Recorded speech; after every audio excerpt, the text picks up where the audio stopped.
Assalamualaikum warahmatullahi wabarakatuh.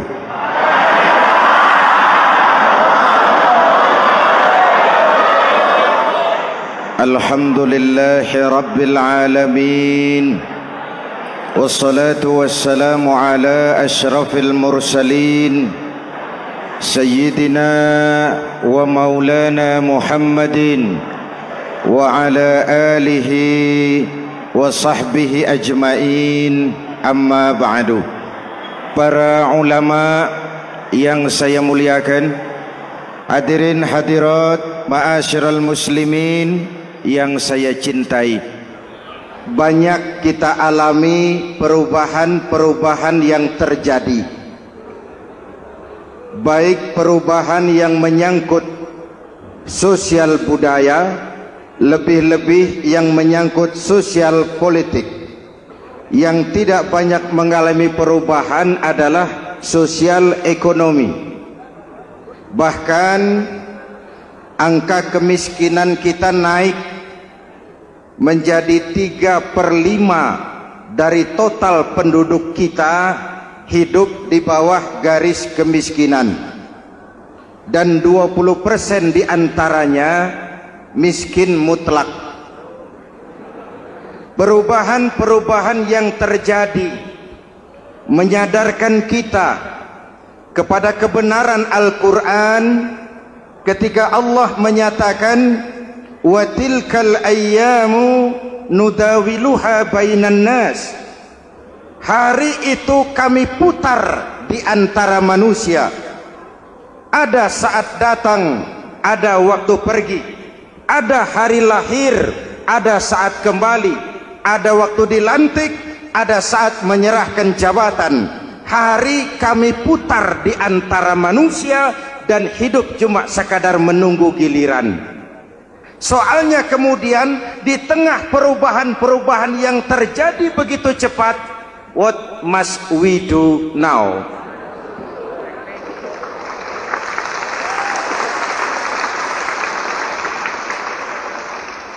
Saya juga nggak ngerti itu. Yang penting kan penampilan. Saudara-saudara kaum muslimin di seluruh tanah air, jadi pemimpin adalah pelayan bagi orang yang dipimpinnya. Okelah, perbaikan ekonomi, pembukaan lapangan kerja baru kita serahkan kepada pemerintah, karena kita percaya mereka orang-orang terpilih belaka yang dipilih dengan kepercayaan akan mampu membawa rakyat keluar dari kesulitan. Amin. Tugas kita sekarang di zaman susah meluruskan akidah. Jangan sampai mbah dukun yang naik ke permukaan. Betul? Islam misinya yang pertama membebaskan manusia dari kemusyrikan. 13 tahun Rasul berjuang di Mekah, menanamkan akidah, meluruskan keyakinan, membentuk iman. 13 tahun membebaskan manusia dari belenggu kemusyrikan. 13 tahun menanamkan la ilaha illallah Muhammadur Rasul dengan seluruh konsekuensinya. Kalau saya yakin tidak ada Tuhan selain Allah, saya tidak akan minta tolong kecuali hanya kepada Allah. Saya tidak akan pernah takut kecuali hanya kepada Allah. Saya tidak akan menggantungkan hidup kecuali hanya kepada Allah. Saya tidak akan minta rizki kecuali hanya kepada Allah. Saya tidak akan melarikan persoalan kecuali hanya kepada Allah. Kalau konsekuen dengan keyakinan ini, mbah dukun nggak dapat tempat.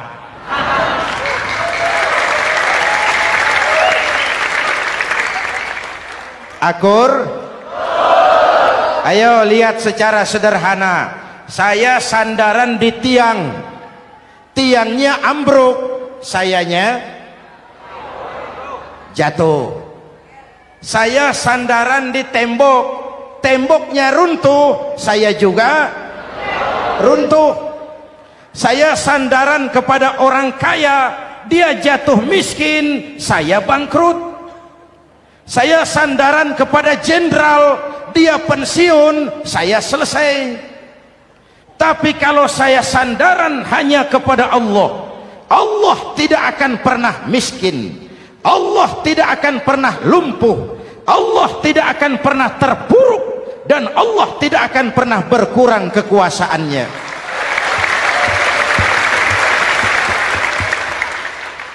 Maka umat Islam, sesulit apapun zaman yang kita hadapi, Allah juga tempat kita bersandar.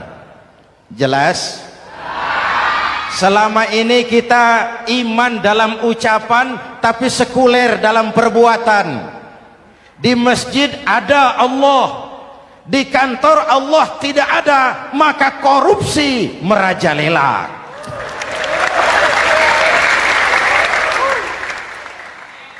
Di masjid ada Allah, di pasar Allah tidak ada, maka timbangan tetap curang. Kita iman dalam ucapan, tapi sekuler dalam perbuatan. Oleh karena itu, sesulit apapun zaman yang kita hadapi, iman jugalah pegangan kita, Allah juga tempat kita bersandar. Boleh zaman berubah, akidah jangan sampai goyah. Karena iman kita hidup, untuk iman kita berjuang, dan dalam iman kita ingin kembali menghadap Allah Subhanahu. Selama ini manusia Indonesia kita lebih banyak diisi otaknya, hati sering kosong, agama dangkal, akidah rapuh, moral rendah. Memang kemudian muncul banyak orang-orang pintar, cuma sayang tidak benar. Indonesia kita bangkrut, Indonesia kita terpuruk, Indonesia kita sakit parah kalau diurus orang yang cuma pintar tapi tidak benar. Kita perlu orang-orang pintar, tapi kita lebih perlu orang benar. Jelas? Kalau cuma pintar tapi tidak benar, itu yang sering saya sampaikan, nanti disuruh ngurus beras malah nimbun beras.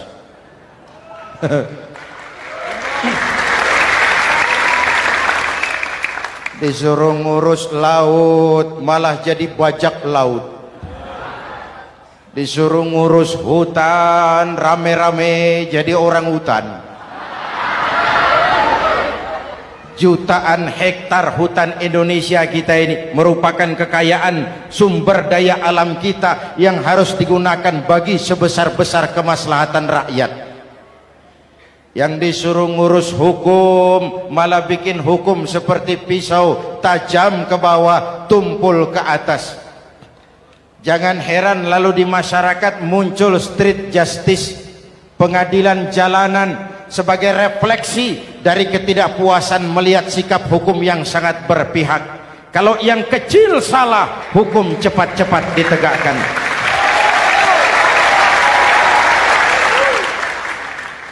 Lihat saja sekarang ini, kalau orang terkenal banyak uang punya masalah, antri yang bela.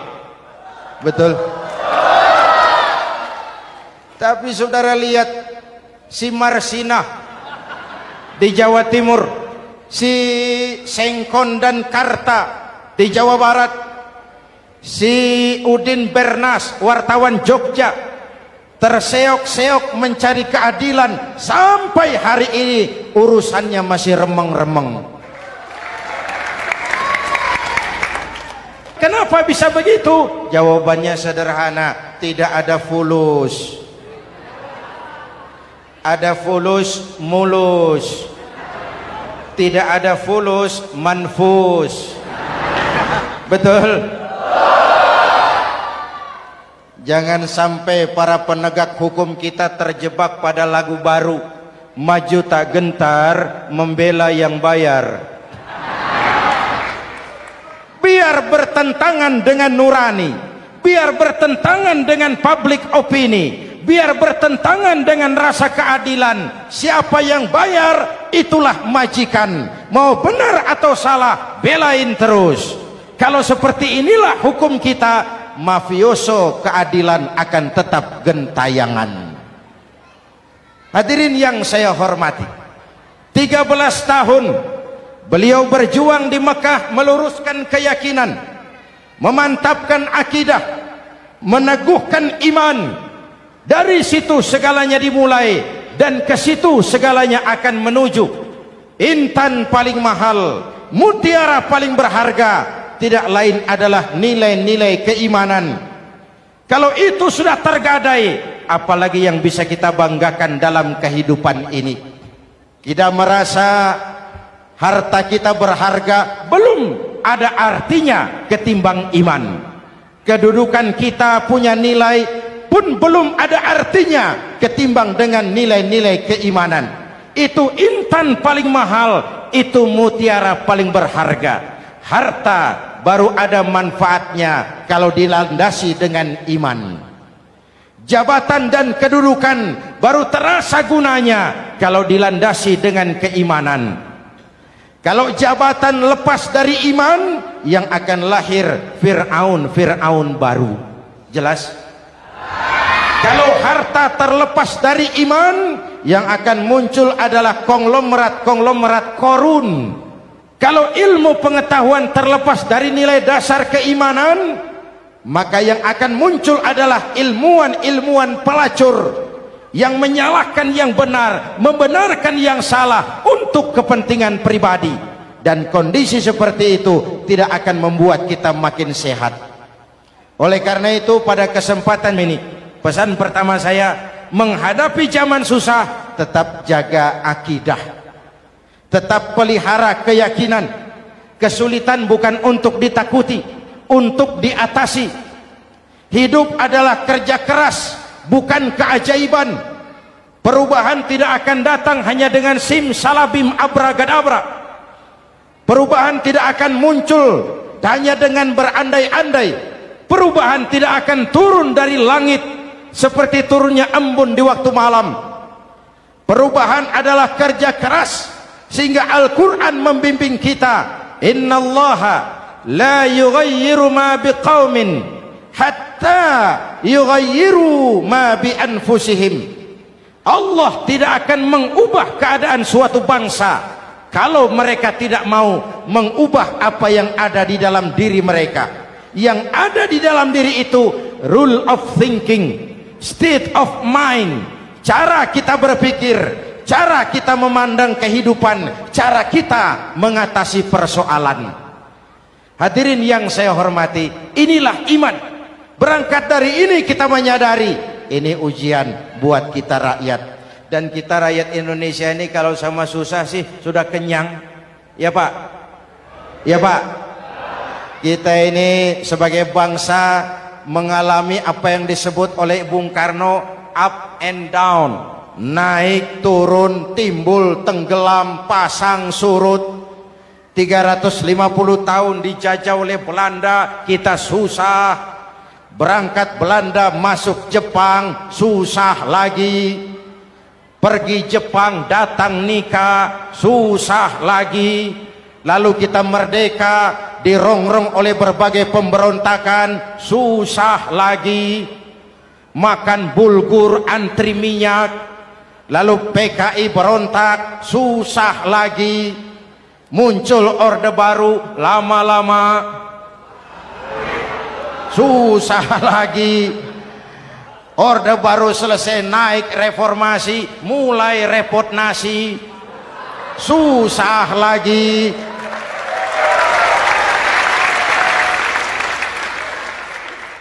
Kalau susah kita ini sudah akrab, sudah intim. Mestinya kalau sudah susah seperti itu, jangan salah sikap menyikapi kesusahan. Jangan sampai kita potong kompas, ambil jalan pintas, terjebak menghalalkan segala cara. Itu tidak akan menguntungkan, itu tidak akan menyelesaikan.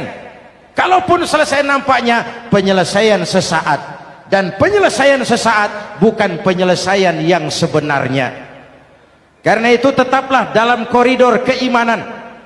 Boleh zaman berubah, akidah jangan sampai goyah. Silahkan masa berganti, tapi keyakinan jangan mati. Sekali la ilaha illallah sampai tetes darah paling penghabisan, tetap la ilaha illallah. Sanggup? 3 orang. Sanggup? 21. Sanggup? Kalau sanggup kita harus konsekuen. Saudara-saudara di seluruh tanah air, misi yang kedua dari Islam setelah membebaskan manusia dari kemusyrikan, membebaskan manusia dari ras diskriminasi, mengikat manusia dengan tali akidah. Sebelum Islam datang, manusia dibedakan oleh warna kulit, manusia dibedakan oleh faktor keturunan, manusia dibedakan oleh faktor harta dan benda. Adalah Rasul yang mengajarkan, innallaha la yanzuru ila suwarikum wala ila amwalikum walakin yanzuru ila qulubikum wa a'malikum. Allah tidak melihat potonganmu, Allah tidak melihat hartamu. Yang Allah lihat itu adalah hatimu dan amal perbuatanmu. Jauh sebelum Amerika teriak-teriak membanggakan apa yang mereka sebut sebagai Declaration of Independence, Nabi sudah mengajarkan kepada kita semua, annas kulluhum li Adam wa Adam min turab la fadla li arabiyyin ala ujamiyyin illa bittaqwa. Seluruh manusia berasal dari Adam.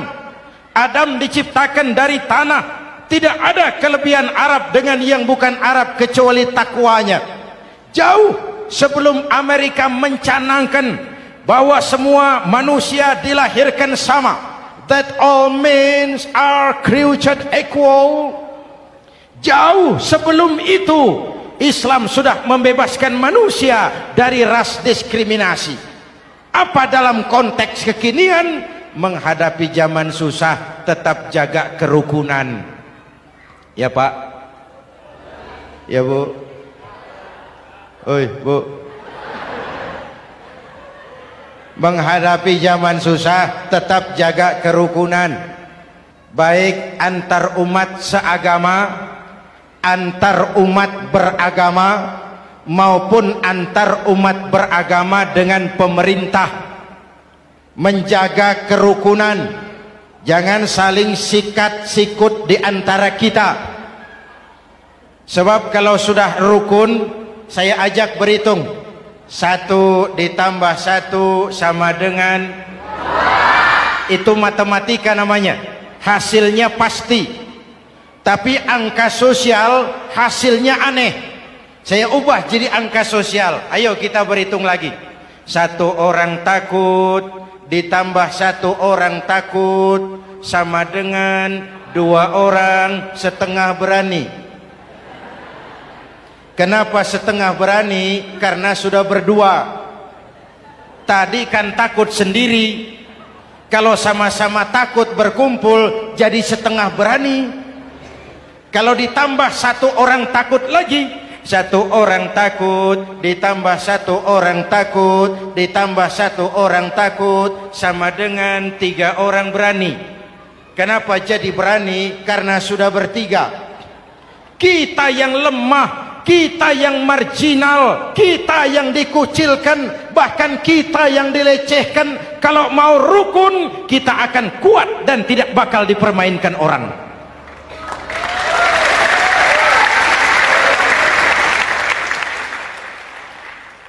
Tapi kalau rukunnya yang satu mau menikam yang lain, saya ajak berhitung lagi. Yuk berhitung yuk.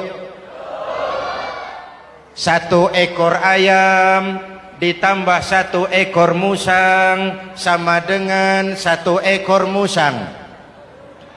Kemana ayamnya? Dimakan musang. Betul nggak nih hitungan? Ayo kita hitung lagi. 1 ekor ayam ditambah 1 ekor musang sama dengan 1 ekor musang. Kemana ayamnya? Dimakan musang. Jadi kalau kita suka kumpul dengan orang yang mau makan kita, selesailah kita.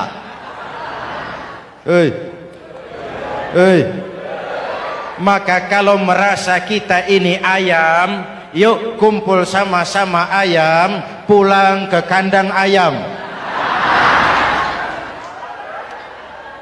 Kalau ada ayam kumpul ke kandang musang, itu namanya ayam minum baygon. Jelas? Menjaga kerukunan.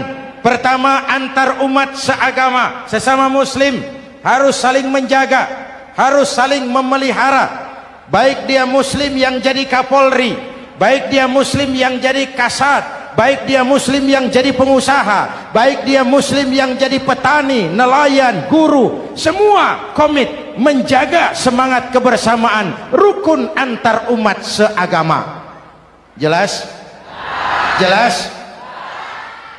Hadirin yang saya hormati, atas dasar itu saya ingatkan kembali, kita semua ingin persoalan terorisme dilepaskan kaitannya dari agama manapun. Tidak ada kaitannya terorisme dengan Islam, dengan Kristen, dengan Hindu, dengan Buddha. Tidak ada kaitannya terorisme dengan pondok pesantren.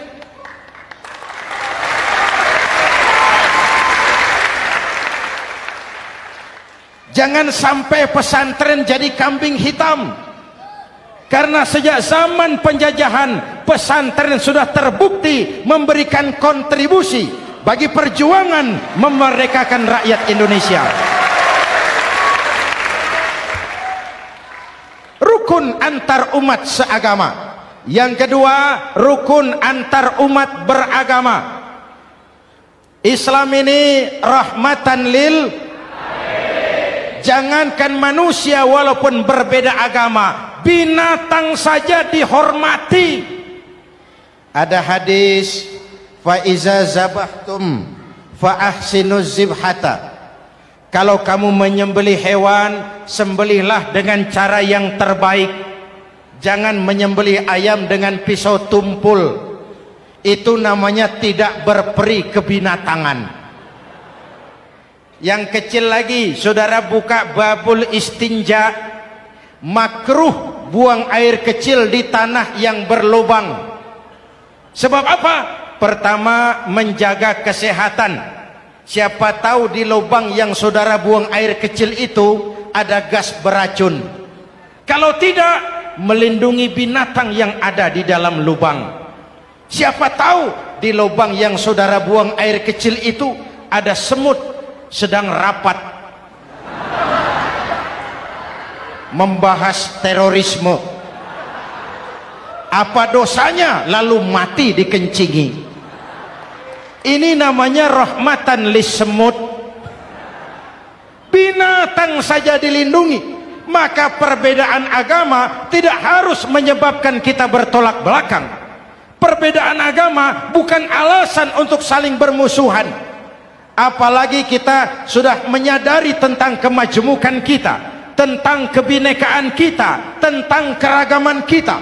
Rukun antar umat beragama, saling menghormati, saling menghargai, tapi tetap dalam batas lakum dinukum. Lalu rukun antar umat beragama dengan pemerintah. Hadirin yang saya hormati, yang benar kita dukung, yang salah kita perbaiki dan kita tegur menurut cara-cara yang diajarkan oleh agama kita. Dan sholat berjamaah, pendidikan bernegara yang paling bagus. Tadi kita sholat ada imam, ada makmum, betul? Makmum wajib ikut imam kalau imam benar sholatnya. rakyat wajib ikut pemimpin kalau pemimpin benar mimpinnya. Masyarakat Islam ini loyal. Masyarakat Islam ini bukan pemberontak. Masyarakat Islam ini taat dan setia. Kapan? Kalau imamnya benar. Imam takbir, makmum. Imam ruku, makmum. Imam i'tidal, makmum. I'tidal. Imam sujud, makmum. Tapi kalau imam keliru, mestinya imam ruku malah sujud. Salah imam ini. Tegur. Siapa yang wajib negur? Makmum yang saf terdepan. Anggota DPR.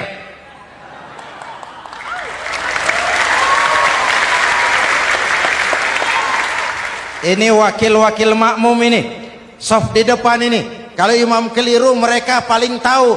Ngomong. Tegur. Bagaimana negurnya? Ada aturan main.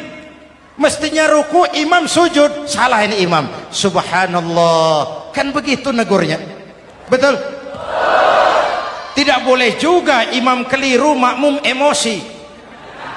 Main pegang. Woi, makmum salah. Hoi, hoi. Kacau sholat. Betul? Anggota dewan ini, saf di depan. Itu kalau imam keliru. Satu saat imam buang angin. Namanya manusia bisa buang angin toh. Apa makmum lalu berkata, demi kesetiaan saya kepada imam, imam buang angin, saya lebih keras lagi. Itu namanya fanatisme buta, loyalitas yang goblok. Imam buang angin, minggir. Iyyaka na'budu wa iyyaka nasta'in. Sampai situ imam buang angin, minggir imam. Lalu saf yang di depan maju. Tidak usah bikin solat baru, teruskan pekerjaan imam. Ihdinas siratal mustaqim. Teruskan. Kenapa? Kalau bikin solat baru lagi, nanti buang angin lagi. Bikin lagi solat. Kapan selesainya solat? Kapan selesainya membangun negara ini? Yang penting imam tahu diri, buang angin, minggir.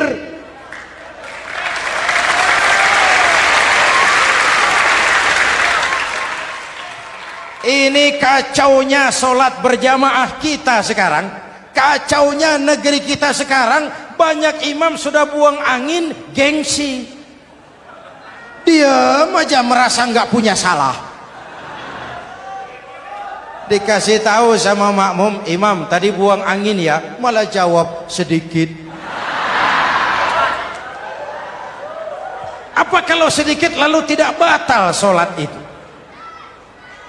Mekanisme kehidupan sosial yang diatur lewat tuntunan solat berjamaah. Sehingga Nabi berpesan, kun imaman muta'an au ma'muman muti'an fala takun thalisan jazu'a. Kalau jadi pemimpin, jadilah pemimpin yang ditaati. Kalau jadi makmum, jadilah makmum yang mentaati. Jangan jadi golongan ketiga pemecah belah. Di depan tidak jalan, di belakang takut, ditaruh yang di tengah, di depan didorong, yang belakang ditendang. Ini namanya biang kerok. Saudara-saudara, dari uraian singkat ini saya ambil beberapa catatan pokok.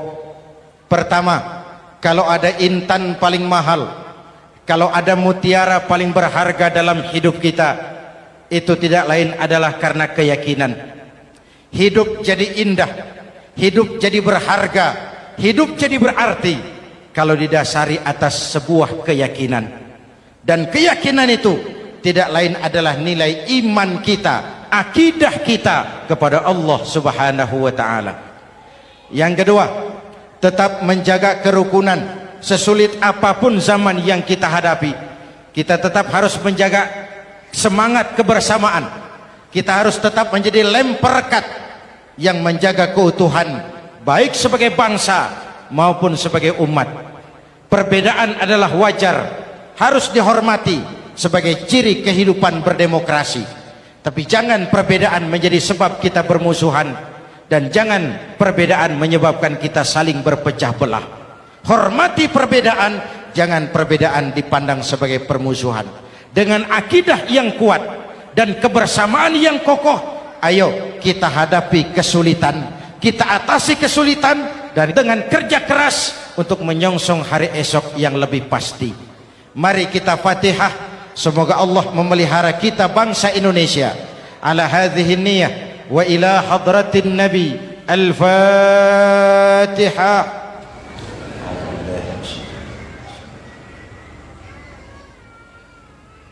Iyyaka na'budu wa iyyaka nasta'in. Ihdinas siratal mustaqim. Siratal ladzina an'amta 'alaihim. Bismillahirrahmanirrahim. Amin. Alhamdulillah Rabbil Alamin. Allahumma salli wa sallim mubarak ala Sayyidina Muhammadin wa ala alihi wa sahbihi ajma'in. Allahumma Rabbana taqabbal minna salatana wa siyamana wa qiyamana wa takhashu'ana wa ta'abbudana wa tammim taksirana ya arhamar rahimin. Allahumma aslih man fi salahihi salahul muslimin. Allahumma ahlik man fi halakihi salahul muslimin. Allahumma Rabbana la tu'akhizna in nasina aw akhtana. Rabbana wa la tahmil alaina isran kama hamaltahu ala alladhina min qablina. Rabbana wa la tuhammilna ma la taqata lana bih wa'fu 'anna waghfir lana warhamna anta maulana fansurna 'alal qaumil kafirin. Allahumma ij'alna minas su'ada'il makbulin wa la taj'alna minal ashqiya'il mardudin. Afdalu ma qultuhu ana wan nabiyyuna min qabli. La ilaha illallah.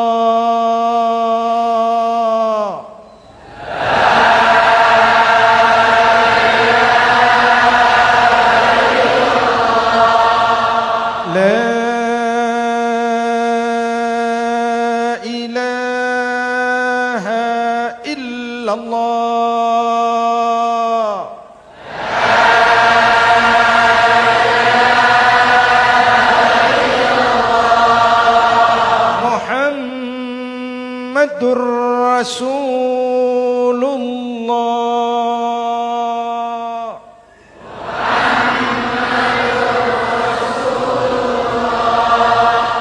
sallallahu alaihi wa alihi wasallam. Kalimatu haqqin 'alaiha nahya wa 'alaiha namut wa 'alaiha wa biha nub'atsu insyaallah minal aminin minal aminin minal aminin rahmatika ya arhamar rahimin.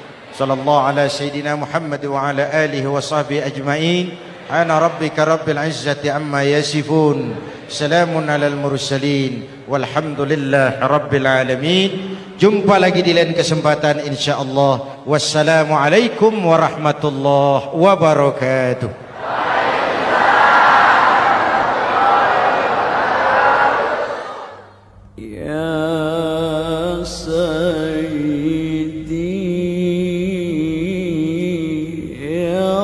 رسول الله